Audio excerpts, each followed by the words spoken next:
और एक भी नेता कार्यकर्ता ने जवाब नहीं दिया, क्योंकि जब माँ ने अपने भगवान कृष्ण को उठाया, गोदी में लिया, उसी समय जब बादल का रंग और जो बिजली चमकी और बिजली के चमकने से जो बादल का रंग दिखाई दिया, वही माँ ने पहला नाम उनका रख दिया कि हमारे बेटे का नाम भगवान कृष्ण का नाम। और जैसा कि हम आज तक परंपराएं निभा रहे हैं कि जब अपना नाम रखते हैं तो अपने पंडित जी को बुलाते हैं और पंडित जी से शब्द पूछते हैं कि कौन सा नाम रखा जाए। नए जमाने के लोग तो आजकल नाम गूगल कर रहे होंगे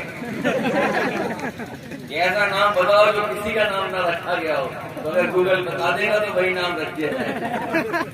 लेकिन जब भगवान का नामांतरण हुआ तो कैसे भगवान कहा उनके पंडित जी ने, तो उनका नाम कृष्ण पड़ा। वैसे तो बहुत सी चीजें आप गांव के लोग सब जानते हैं, हर पहलू से उनको परिचय है। हमारा समाज कैसे आगे बढ़े, प्रदेश और देश कैसे आगे बढ़े, ये हम लोग को संकल्प लेकर के चलें। चाहे हमारा धर्म हो, दूसरा धर्म हो, तीसरा धर्म हो, चौथा धर्म हो, या जितने भी धार्मिक किताबें हैं, वो कहीं हमें दूरियां नहीं बनाते हमारे बीच में, न हमारे बीच में खाई पैदा होने देते। किसी भी धर्म का रास्ता ये नहीं है कि हम और आप दूर हो जाएं। हर धर्म का रास्ता मानवता से होकर गुजरता है, और मैं समझता हूँ आज के समय पर सबसे बड़ा धर्म हमारा आपका मानवता है, और संविधान जो हमें रास्ता दिखा रहा है, हमारा सबसे बड़ा धर्म संविधान बनकर के है, क्योंकि आज हमें अधिकार संविधान से मिले। लेकिन हमारे उत्तर प्रदेश की सरकार रामनवमी की पूजा और कार्यक्रम के लिए 1 लाख रुपए दे रहे हैं। बताओ 1 लाख रुपए में क्या होगा? ये जानते होंगे कि इन्होंने कार्यक्रम किया है, अगर ये माइक पे बता दें तो दिल्ली से ईडी, सीबीआई और इनकम टैक्स चल देंगे।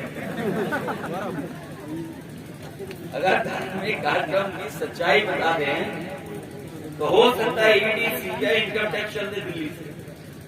तो इसलिए सरकार 1 लाख नहीं, हम समाजवादियों ने मांग की कि कम से कम 10 करोड़ रुपए जिलाधिकारी को देने चाहिए, जिससे सभी त्योहारों को मनाया जा सके। और ये भाजपाई लोग बहुत धार्मिक बनते हैं अपने आप में। कम से कम इस रामनवमी पर, होली पर तो नहीं दे पाए सिलेंडर, न पिछली होली पे दे पाए, न इस होली पे दिया, न पिछली दिवाली पे दिया। और इन्होंने कहा था कि गरीब जनता को हम एक फ्री सिलेंडर देंगे, तो कम से कम रामनवमी के दिन ये भारतीय जनता पार्टी के लोग एक सिलेंडर गरीब को फ्री देंगे। वो तो इसलिए बढ़ा दिया कि उनके पास खजाना कम हो गया पैसे। और इसमें बहुत बड़े सवाल हैं। ऐसे धार्मिक और सांस्कृतिक कार्यक्रम हमेशा चलते रहना चाहिए, और इसलिए चलने चाहिए कि हम लोगों को मिलने का मौका मिले, एक जगह बैठने का मौका मिले, और एक जगह बैठ करके हमें कुछ अच्छी बातें और धर्म की बातें सुनने को मौका मिले। हमें और आपको वही रास्ता अपनाना है जो हमारे समाज को आगे लेकर के जाए। अभी कुछ सवाल खड़े हुए थे, तो मैंने यही कहा कि अगर कोई राम राज्य लाना चाहता है तो राम राज्य की प्रस्तावना अगर किसी बिंदु से हो सकती है, शुरुआत किसी से हो सकती है, तो वो समाजवाद है, और समाजवाद से ही आने वाले समय में राम राज्य लाया जा सकता है। बिना समाजवाद के राम राज्य का करना दूर है। या फिर वो बताएं कि राम राज्य क्या है? वो यही तो कहते हैं कि सबका साथ, सबका विकास, सबका विश्वास, और यही समाजवाद है। पर इतनी सी बात है कि समाजवादियों का नारा चुरा करके क्या है, अगर हम एक साथ सबको लेकर के चलना चाहते हैं तो वही नारा वो दूसरे रूप में दे रहे हैं। मुझे खुशी है इस बात की कि यहाँ के लोगों ने कठिन परिस्थितियों में समाजवादियों का हमेशा साथ दिया। नेताजी के सामने कभी संकट आया होगा या किसी तरह की विपरीत परिस्थितियों में चुनाव लड़ना पड़ा, मैनपुरी की जनता कभी पीछे नहीं हटी, और उसने पूरी ईमानदारी से समाजवादी पार्टी का सम्मान बढ़ाने का काम किया। इस बार भी लगा, और बीजेपी की कोशिश थी कि प्रशासन के माध्यम से चुनाव जीता जाए, चुनाव लड़ा जाए। और अभी हाल में 2 दिन पहले भी आपने चुनाव देखा होगा, प्रशासन से चुनाव लड़ रहे थे। ये बीजेपी के लोग छोटे से लेके बड़ा चुनाव सब प्रशासन से लड़ना चाहते हैं। पिछला लोकसभा चुनाव भी ये प्रशासन के माध्यम से लड़ना चाहते थे, लेकिन हमें खुशी इस बात की, यहाँ की जनता ने परवाह नहीं की, यहाँ के कार्यकर्ताओं ने परवाह नहीं की। पुलिस आई चली गई, पुलिस आई थी। कौन सा मार्च कर रहे थे? Flag march. अच्छा बताओ, सेंट्रल फोर्स को कैसे पता ये गांव किसका है? ये बीजेपी के लोग चुगली करते थे पुलिस कप्तान से, फिर पुलिस कप्तान टीम बनाते थे और आगे आगे सिविल पुलिस, पीछे पीछे सेंट्रल पुलिस। ऐसे ही तो था फ्लैग मार्च। बताओ सेंट्रल फोर्स को कैसे पता गांव कौन सा है? हमारे कई गांव ऐसे हैं जो गूगल पे नहीं है। अगर गूगल से चलोगे तो हो सकता है किसी तालाब में गिरो जाकर के। इसलिए ढोलक नहीं है आज, बिल्कुल शांत रहो। इसलिए मैं बधाई देता हूँ एक बार और पूजा साथी बहुत बधाई, शुभकामनाएं आपको। इसी तरह के कार्यक्रम का आयोजन हो जिससे लोगों को जुड़ने बैठने का मौका मिले।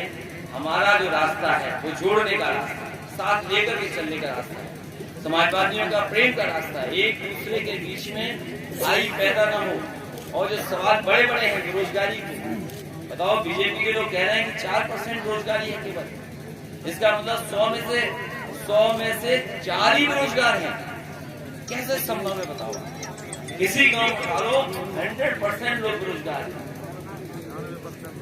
और जो सपना दिखा रहे हैं जाने कितने लाख करोड़ का, ये केवल सपना है, कोई सच्चाई नहीं है। जो लखनऊ वाले और दिल्ली वाले कह रहे हैं कि हमने इतने MOU कर दिए हैं, इतने लोग उद्योगपति आ रहे हैं, सच्चाई ये है केवल चुनाव के लिए सपना दिखा रहे हैं। कोई चीज जमीन पर नहीं उतर पाई है। आप बताइए मैनपुरी में आप लोग हैं, कितने काम हो गए जैसे सपा सरकार की? कोई काम नहीं। केवल 100 रुपए 200 रुपए का नाच, केवल 100 या 200 रुपए का होगा नाच, गरीबों को बांट करके पूरे देश का सत्यानाश शुरू करना चाहिए। केवल 100 रुपए या 200 रुपए का बांट रहे हैं और देश का बड़ा नुकसान कर रहे हैं। आज इस बात की चर्चा नहीं कर रहे कि लाखों करोड़ रुपए लेकर के भाग गया कोई, जिसका सपना दिखा रहे थे कि दुनिया में नंबर 1 बनेगा वो उद्योगपति। आज बताओ किस नंबर पर पहुंच गया? बैंकें डूब रही हैं, चीजें बेची जा रही हैं।